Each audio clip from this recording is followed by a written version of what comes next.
여러분 안녕하십니까? 오늘 강의는 4차 산업혁명에 관한 것입니다. 집에만 있어서 몰랐는데 나오다 보니까 정말 봄이 왔군요. 모든 꽃들이 만발한 계절인데 당분간 우울하게 보내게 돼서 정말 좀 저도 이제 걱정스럽습니다.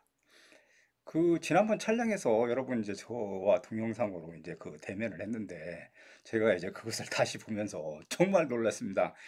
몽타주가 너무 이렇게 자유분방형으로 생겨서 여러분들은 저렇게 못생긴 놈이 어떻게 나와서 강의를 할까 이렇게 의심했을 겁니다. 좀 넓은 마음으로 이해해 주시기 바랍니다.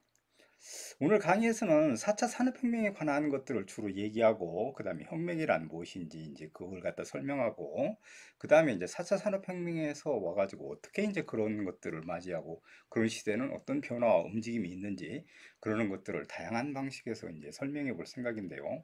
4차 산업혁명은 그러니까 이제 우리가 생각해 보면 정말로 이제 변화의 속도, 그 다음에 초연결성, 뭐 이런 여러 가지 부면에서 우리가 지금까지 경험해 보지 못한 많은 것들이 이제 획기적으로 변화되는 그런 시대라고 그와 같이 얘기될 수 있습니다. 그래서 이제 그런 의미에서 보면 이제 4차 산업혁명은 바로 이제 이런 것들입니다. 그러니까 이제 우리가 궁극적인 목표는 스마트 시티 이제 이런 것들뿐만 아니라 인간은 이제 인간 대 인간 관계에서 인간 대 사물의 관계로 넘어가는 그와 같은 것들이 4차 산업혁명이라고 이제 그렇게 이제 쉽게 얘기해 보면 그렇게 이해할 수 있습니다. 이 인간 대 인간 관계가 거기에서 인간 대 이제 인간의 의사소통 구조와 여러 가지 그와 같은 것들만 경험했던 인간이 4차 산업혁명 시대에는 사물과 이제 인터넷 소통을 하고 그렇게 되기 때문에 인간의 이해폭과 로봇이랄지 인공지능 다양한 것들에 대한 이해폭이 넓어지지 않으면 안 되기 때문에 이런 시대를 단 한마디로 얘기해 보면 융합의 시대다. 이제 이렇게 얘기하고 있는 것입니다. 그래서 4차 산업혁명에 대한 이해가 얼만큼 돼 있느냐 그거에 따라서 이제 잘 사느냐 못 사느냐 다양한 그와 같은 방식들이 결합되기 때문에 우리는 이에 대해서 본질을 좀 이해하고 어떻게 대응하고 어떻게 살아갈 것인지 그렇게 이제 고민하게 된다는 겁니다. 그런 의미에서 보면 이제 4차 산업혁명에 이제 그것에 이제 들어가기 전에 산업혁명이란 무엇인가 이제 이거를 먼저 이제 살펴보면 대개 뒤에 이제 혁명이 붙으면 내가 리버루션을 해가지고 상당 복잡한 것들의 변화 과정이 일어난다고 이제 예측해 볼 수 있습니다. 따라서 이제 이 산업혁명이니까 이제 산업에 대해서 혁명이 일어나고 그것 때문에 인간관계가 부단히 바뀌고 그 다음에 패러다임이 바뀌고 그와 같은 시스템으로 변화되는 과정 이러는 것들을 우리는 산업혁명이다 이제 이렇게 이해해 볼 수 있는데 그것 중에 이제 핵심적인 사항 중에 몇 가지를 좀 설명해 보면 이렇게 얘기해 볼 수 있습니다.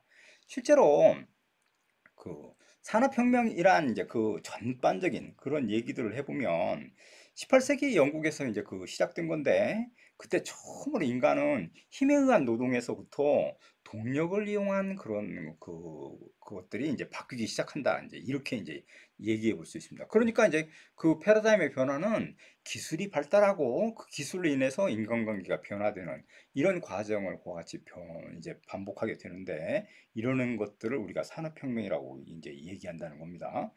이 부분에서 우리가 얘기해 보면 그러니까 산업혁명이란 그렇게 이제 명칭으로 보면 그런 방식인데 제일 먼저 생각해 볼 수 있는 건 실질적으로 산업혁명이라는 것들 때문에 상당 부분 유럽 전반적에서 획기적인 변화가 일어났는데 그러면 그런 변화들은 어떤 것인지 1차에서부터 4차까지 그렇게 이제 언급하며 그와 같은 방식은 어떻게 이해해야 되는지 그렇게 이제 얘기해 보기로 하겠습니다. 첫 번째로 이제 우리가 이제 얘기할 때 대부분 이제 이런 방식으로 얘기해 볼 수 있습니다. 그러니까 1차 산업혁명이 일어났을 때는 18세기다 이렇게 얘기하는데 제일 먼저 인간은 증기의 힘을 이용해 가지고 기계를 돌리는 그와 같은 방식을 채택했는데 그게 이제 1차 산업혁명이라고 얘기하고 이때는 이제 농업에서 공업으로 활발하게 이동했는데 이 당시에 우리가 이제 다 지나갔으니까 쉽게 얘기하지만 여러분도 똑같은 상황에 놓인 것을 본질은 변함이 없습니다. 왜 그런 거 아니? 1차 산업혁명 기간 동안에 모든 사람들의 직업은 농업이었습니다. 농업. 그러니까 소작농이랄지 지주 그것에 의해서 그와 같이 연결된 그런 사회였는데 이게 갑자기 증기기관이 등장하면서 농업에 대한 일자리를 박탈당하고 그 사람들은 도시로 몰려들기 시작했고 그것이 바로 이제 노동자의 그러니까 노동자들의 출발입니다. 그러니까 이게 이제 공업화가 진행되면서 농업의 일자리가 공업으로 이행하는 그 과정을 거쳤는데, 이때 이 단계는 대부분 일자리라는 게 힘에 기초하고 그 다음에 동력에 기초했기 때문에 쉽게 이동하고, 그 일자리가 변화가 그다지 그런 커다란 노력 없이도 단순 노동이기 때문에 쉽게 정착하고 그 다음에 적응할 수 있었다는 겁니다. 그러니까 얘기해 보면. 근데 이제 2차 산업혁명이 들어서면서 이제 제일 핵심적인 건 전기가 시작되고, 전기가 공급되고, 전기 에너지를 기반으로 하는 대량 생산이 이제 일어나는 것들이 1차와는 완전히 바뀐 그런 상황이 되는 겁니다. 그런 다음에 이제 이런 1차와 2차를 거친 다음에 3차는 컴퓨터가 등장하면서, 실제로 이제 그 컴퓨터가 이제 인간에 미치는 영향이 초창기에는 진짜 커다란 그 바보 상자처럼 그렇게 인식됐지만, 지금은 그렇게 인식하지 않고 지식의 정보를 축적하고, 그 축적하는 단계에서 벗어나서 그것을 통해 가지고 이제는 활용하고 적응하고 예측하는 그런 시대로 이행하는, 그게 바로 이제 4차 산업혁명 시대의 제일 핵심이라고 얘기할 수 있고, 그것 때문에 빅데이터, 그 다음에 AI, 그 다음에 사물 인터넷, 이런 것들에 의해서 초박빙의 고하튼 초연결 시대, 그렇게 이제 이행한다, 이제 이렇게 얘기해 볼 수 있다는 겁니다. 그래서 이제 1차 산업혁명에서 핵심적인 건 증기기관입니다. 그러니까 증기기관차가 등장하면서 기차가 달리는 이거에 대해서 많은 사람들은 정말 쇼킹했고, 그런 증기의 힘이 그렇게 이제 동력을 일으켰고, 그것에 통해서 간의 수공업이랄지 그런 것들이 점점 발달해 가지고 이제는 이제 그 대량 생산 그런 쪽으로 움직이기 시작했는데, 이때 아무튼 동력은 증기를 통한, 그래서 대표적인 건 증기기관으로 대표되고, 이때부터 인간은 처음으로 속도라는 개념을 이제 그와 같이 이제 이해하게 됩니다. 그러니까 초반기에는 대부분 사람들이 그 속도라는 그 개념은 막연하고 그런 걸로 받아들여졌는데, 증기기관차가 이제 등장하면서 사람의 이동 속도를 그와 같이 이제 그 가속화시켰기 때문에 전반적으로 전통적으로 갖고 있던 공동체가 깨트려지고, 그러니까 인간에 의해서 종속되고, 지주랄지 이런 사람들에 의해서 종속되고, 경제적 강제에 의해서 지배되는 그런 사회에서 속도에 의해서 밖으로 이제 다 나가는 그런 사람들이 생겨나기 시작했고, 이것 때문에 인간관계도 획기적으로 변화되는 그런 상황을 맞이하게 됐다, 이제 이렇게 이제 얘기할 수 있는데, 아무튼 1차 산업혁명은 인간의 살아나가는 시대에 있어서는 상당히 획기적인 변화 과정을 이제 겪게 됩니다. 그래서 이제 이거 1차 산업혁명의 특징은 대개 이제 그 여러 가지 방식으로 이제 우리가 얘기해 볼 수 있는데, 이때는 이제 그 변화 과정이 아주 진짜로 지금 생각해 보면 미미했다고 얘기해 볼 수 있습니다. 그러니까 별로 커다랗게, 이제 당시에는 충격이었지만 그렇게 커다란 걸로는 지금으로 시각에서 이해해 보면 그렇게 커다란 변화라고는 할 수 없다고 얘기 드릴 수 있다는 겁니다. 이 변화의 핵심은 이렇습니다. 1차 산업혁명의 특징은 대부분 인간 대 인간관계를 우리가 이제 기초적으로 이제 그와 같이 탐구해 봐야 되는데, 실제로 제일 그와 같이 생각해 볼 수 있는 건, 이 봉건 사회는 인간 대 인간관계가 토지를 매개로 해서 이제 이루어졌습니다. 그러니까 지주가 토지를 소장농한테 빌려주고, 소장농은 거기서 열심히 노동을 한 다음에 생산을 해서 그 생산물을 지대로 이제 바치면 그 사람들의 관계는 끝났는데, 그걸 통제하기 위해서 경제적 강제에 의해서 지배하고 인간의 자유를 갖다가 박탈시키고, 또 기독교 이데올을 통해 가지고 모든 걸 지배하는 이런 방식이었다는 겁니다. 그런데 이제 이러한 틀들이 1차 산업혁명이 일어나면서 처음으로 바뀌기 시작했는데, 그게 이제 그 인간관계를 변화시킵니다. 그러니까 토지를 매개로 한 게 아니고 실제로 2차 산업혁명이 이제 등장하면서 인간관계가 변화됐는데, 이때 그와 같은 가장 중요한 특징은 그 토지보다는 자본, 캐피탈, 그러니까 돈에 의해서 인간관계가 맺어지는 이런 관계로 변화되기 시작했고, 이것이 이제 임금을 매개로 한 것이기 때문에 노동 관계로 그와 같이 이제 맺어지는, 그러니까 자본에 의해서, 돈에 의해서 맺어지는 그런 관계이기 때문에 정적인 관계랄지 탈주술적인, 그러니까 주술적이고 기독교적인 그런 이데올로기에서 많이 벗어날 수 있었던 그런 것들이라고 얘기할 수 있습니다. 요 1차 산업혁명에서 이제 우리가 주요한 특징 중에 대부분 이제 그 분업을 지적하지 않을 수 없습니다. 인간 지금까지도 아마 인류가 가장 획기적인 그런 방식 중에, 그러니까 대량 생산을 이뤄냈던 가장 획기적인 방식은 분업입니다. 분업.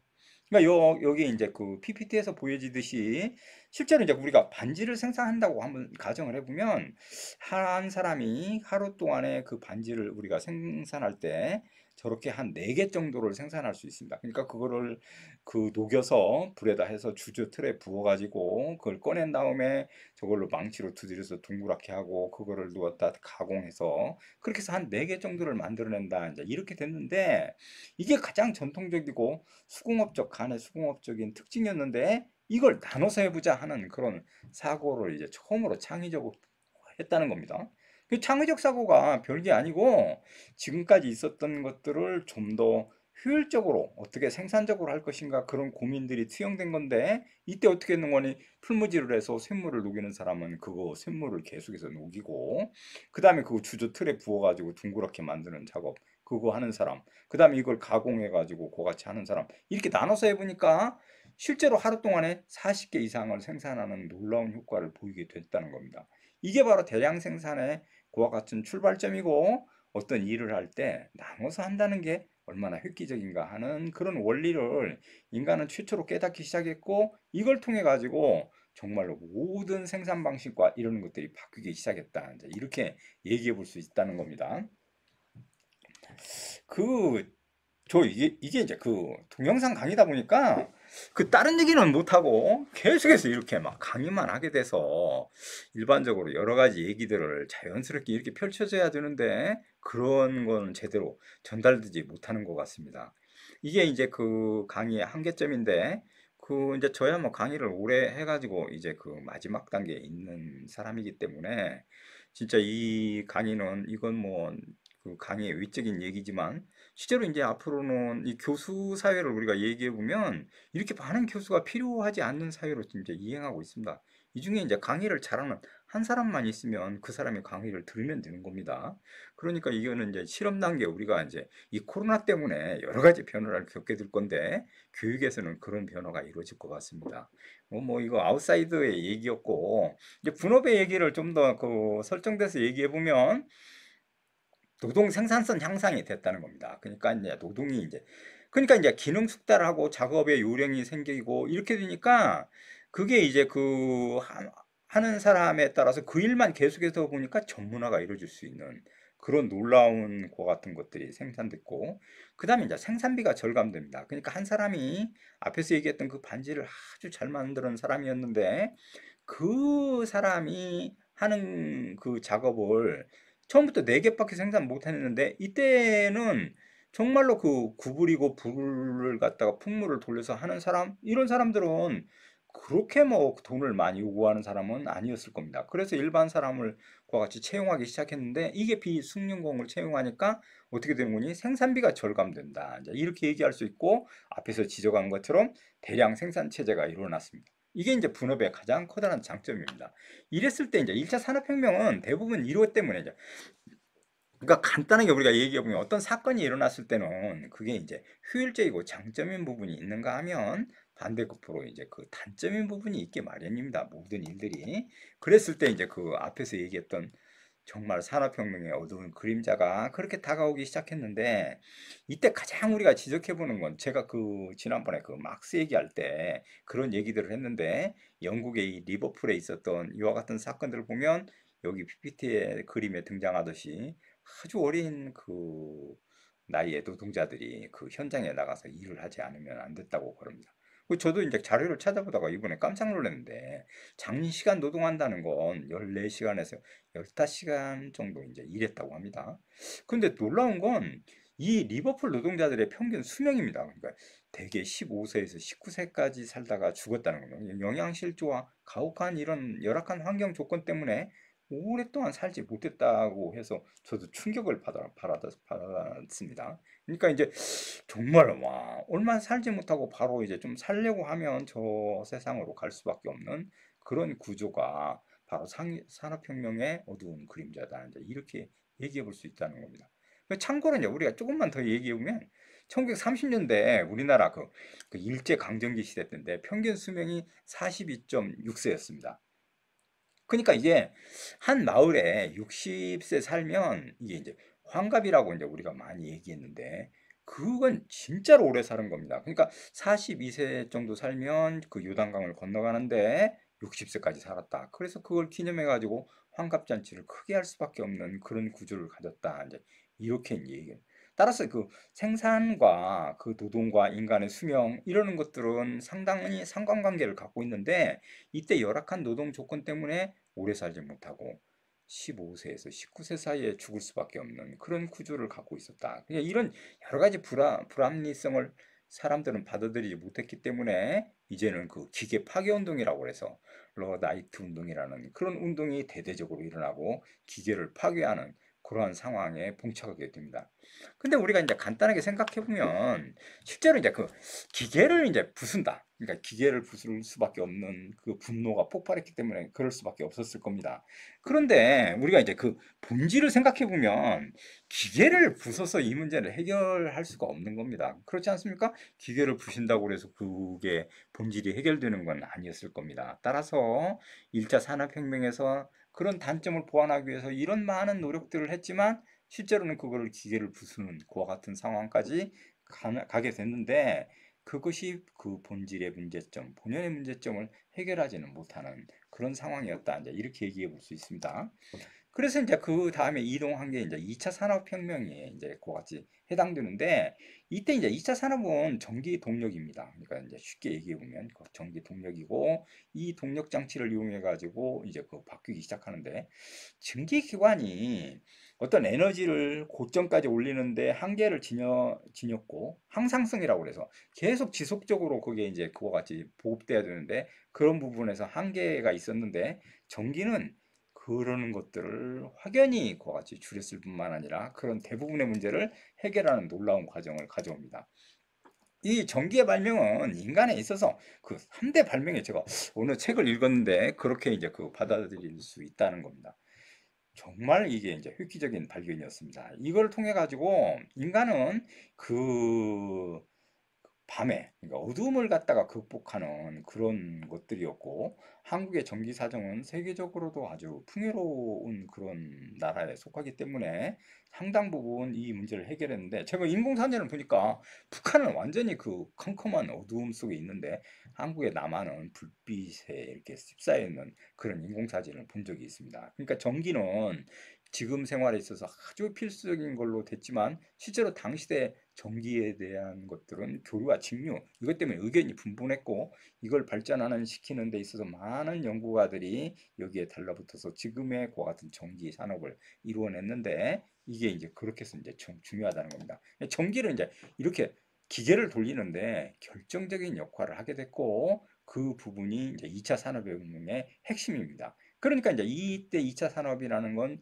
이 항상성과 그다음에 생산 예측뿐만 아니라 그다음에 대량 생산의 가장 기본 초석이 됐고 모든 분야에서 획기적인 역할을 가져왔다 이렇게 얘기됩니다. 그러니까 이 실제로 이제 우리가 전기 그렇게 해가지고 전기에 대한 혜택은 어떻게 이제 그 됐을까? 그러니까 전기가 가동되면서 세탁기랄지 그다음에 뭐 청소기 이제 여러 가지 것들이 이제 공급되고 이렇게 됐을 때 어느 계층이 가장 먼저 혜택을 입었을까? 이렇게 하면 여러분은 중산층이라고 생각하실 건데 그렇지 않습니다. 실제로는 상위 계층부터 이 혜택을 가장 먼저 누리고 그 다음에 중산층, 일반 피플층들까지 이어지는 이런 과정을 답습하게 됩니다. 그러니까 그 상류 계층들이 전기에 대한 혜택을 가장 먼저 받아들였고 그걸 통해 가지고 사회에 이제 여성들이 가정으로부터 그런 일을 하고 설거지하고 이러는 것들로 해방되고 이렇게 되면서 가장 먼저 사회에 진출했는데 그런 걸 살 수 있는 여력을 가졌던 부르주아층, 그러니까 상위 계층들이 제일 먼저 그거를 받아들였다. 이제 이렇게 얘기할 수 있다는 겁니다. 이제 이런 장면들이 이제 그 2차 산업에 있어서 가장 획기적으로 그같이 했던 그런 방식들이라고 얘기해 볼 수 있습니다. 여기 중에 이제 그 재밌는 건 우리가 그 이제 이런 부분에서 이제 2차 산업혁명에서 가장 지적해 볼 수 있는 건 노동 소외입니다. 그러니까 노동에 대한 소외입니다. 그러니까 분업이 진전될수록 이게 채플린의 이제 그림들인데 채플린이라는 사람이 이제 그 모던 타임스에서 현대 자본주의 사회를 풍자해 가지고 그게 영화한 겁니다. 그러니까 이 채플린은 그 노동에 가가지고 분업에서 일을 맡은 것들이 나사를 돌리는 그와 같은 것들을 맡았는데 이 나사를 너무 막 열심히 나사만 돌리다가 보니까 이거에 그와 같이 이제 그 해서 나사만 봤다면 다 돌려가지고 정신병원으로 가는 그런 웃지 못할 일들이 일어난다는 것들을 이 영화의 그와 같은 키포인트로 해가지고 그걸 풍자한 겁니다. 그런데 실제로 이제 이 노동 소외 문제는 이제 다양한 방식에서 우리가 이제 그 생각해 볼 수 있습니다. 그러니까 이제 그 노동 소외 부분이라는 건 더 우리가 얘기해 보면 이렇게 얘기될 수 있습니다. 원래 노동으로부터 소외는 어떤 건고하니 노동은 원래 놀이와 노동은 똑같은 본질이 똑같습니다. 그런데 재밌는 건 노동을 한다. 그러니까 실제로 여러분 놀이와 노동 그 부분 중에 잠깐 그 아웃사이더 부분에서 조금만 더 설명해 보면 실제로 노동을 열심히 한다. 만약에 우리가 골프를 열심히 쳤다고 해서 수고하셨다고 페이를 주면 그 사람은 다시는 골프 치지 않을 겁니다. 따라서 그 노동에는 반드시 페이가 반대급부로 주어지게 되는데 이 부분에서 이 노동에 대한 즐거움이 있을 수 있다는 겁니다. 그냥 있었다는 거예요, 원래는. 그러니까 이제 가령 예를 들면 그 중세 봉건조 사회는 우리가 고추 농사를 했다고 한번 가정해 봅시다. 고추 농사를 했던 그 노인들이 고추 농사를 해서 그걸 말려가지고 장에 내다 팔고 거기를 통해 가지고 그 어린 자식을 기르듯이 고추를 이렇게 길렀는데 그것이 생산을 해서 시장에 가가지고 돈을 받고 팔아서 그걸 통해 가지고 손주들에게 돈도 주고 자기가 살 걸 사고 이렇게 함으로써 그 노동에 대한 기쁨을 완전히 만족하게 됐다는 겁니다. 그런데 이제 이 우리 지금의 자본주의 현대사회에서 노동 소외 문제는 실제로 이 자동차 같은 경우 예를 들면 자기는 나사만 계속 돌리고 그 파트의 일만 하게 되면 그 전체 작업 공정이 이루어져서 그 아름다운 차가 나오는 그거에 대한 기쁨을 전혀 느끼지 못한다는 겁니다. 하루 왼종일 가서 나사만 돌리고 그 일로 끝마치게 되는 그것 때문에 노동의 즐거움을 상실당하고 그거로부터 노동으로부터 소외됐던 인간은 불안, 감정 이런 것들을 갖게 된다. 이게 바로 이제 간단하게 설명해 노동 소외 그거에 관한 것들입니다. 현대 사회는 본질적으로 노동 소외에 대한 그런 것들을 갖고 있기 때문에 스트레스를 받을 수밖에 없는 사회 구조로 돼 있다. 이렇게 얘기해 볼 수 있습니다. 3차 산업혁명은 이제 컴퓨터입니다. 그러니까 이게 컴퓨터와 연관시켜서 우리가 얘기해 보면 정보화 사회라고 우리가 얘기될 수 있는데 이 정보화 사회가 이제 그 3차 산업에서 가장 핵심적인 키워드가 됩니다. 이 이제 컴퓨터인데 실제로 우리 사회에서 이제 컴퓨터는 제가 이제 그 국사편찬위원회라는 데 있었을 때 처음으로 컴퓨터가 들어왔는데 그 3천만 원짜리 컴퓨터가 들어왔습니다. 이렇게 화면이 큰데 이 화면을 4분의 1만 이용하게 되는 그러니까 그 기술력을 받아들이지 못해서 좋은 컴퓨터가 들어오니까 이게 파일이 뭔지 뭐 그 CD, 체인지 디렉토리 뭐 이러는 것들이 무슨 개념인지 몰라서 아무튼 고생했던 그런 생각이 나는데 지금의 컴퓨터는 이용하기 더 편리하고 윈도우 시스템으로 돼 있어서 정말로 접근성이 뛰어난 그런 컴퓨터가 아닙니까? 그러니까 이런 시대에 이제 컴퓨터 이제 전자 이와 같은 것들이 이제 그 가미돼 있어서 실제로 얘기되는데 컴퓨터가 제일 결합되는 건 이게 자동 로봇 이런 것들로 결합되면서 이게 이제 그 선박 구조를 할 때도 이것이 다 가가지고 그 용접 같은 것들도 자동으로 전체가 다 이렇게 하게 돼서 정말 인간들이 실제로 할 수 있는 일들이 점점 줄어드는 그런 상황이 야기됐는데 이 부분은 바로 자동화 이제 그것과 이제 관련된 것들이고 이 부분 중에 가장 핵심적인 건 이제 차랄지 이러는 것들이 완전히 저렇게 자동화가 이루어져 가지고 인간은 별로 관여할 필요가 없는 그런 거라고 제가 지난 그전에 천안에 가다가 이제 그 봤는데요 삼성 같은 경우는 그렇게 많은 것들을 이제 생산해 가지고 텔레비전이랄지 뭐 여러 가지 것들을 생산하는데 그 삼성에서 그 천안에 있는 그 공장은 전체 그 노동자가 180명밖에 안 된답니다. 그러니까 정문을 지키고 운전사까지 다 포함해서 나머지는 다 자동화돼 있어가지고 그 자동에 생산돼서 몇 조와 몇백 조를 만약 몇십 조를 걷어들인다면 벌어들인다면 그 월급 준 사람은 한정돼 있다는 겁니다. 그러니까 그런 것들이 이제 기업과 국가가 이제 잘 살고 일반적으로 피플층은 점점 그 노동으로부터 소외돼서 정말 일자리를 구할 수 없는 그런 사회로 이행한다. 이제 이렇게 얘기되는 것들이 3차 산업혁명까지의 그와 같은 것들입니다. 그래서 이런 부분들은 우리가 이제 여러 가지 것들을 생각해 보게 만드는데요. 이 부분이 가장 그와 같이 이제 3차 산업까지 우리가 생각해 봤던 그러는 것 중에 핵심적인 것들이라고 얘기하고, 정보화 사회에서는 정말 정보의 중요성 여러 가지 것들이 이제 그 가미됐는데, 실제로 이제 뒷부분에서 설명드리겠지만 가장 중심이 되는 건 이제 데이터 싸움입니다. 그러니까 누가 정보를 얼마큼 많이 알고 있느냐, 이거에 따라 잘 사느냐 못 사느냐 이것이 결정되고, 정보를 누가 많이 고급 정보를 갖고 있느냐, 이러는 것들이 앞으로의 사회에서 가장 중심적인 것들이 된다고 얘기할 수 있다는 겁니다. 실제로 이제 그 1차시 강의는 여기까지 마치고 잠깐 쉬었다가 다시 그와 같이 강의를 진행해 볼 생각입니다. 여러분 수고하셨습니다.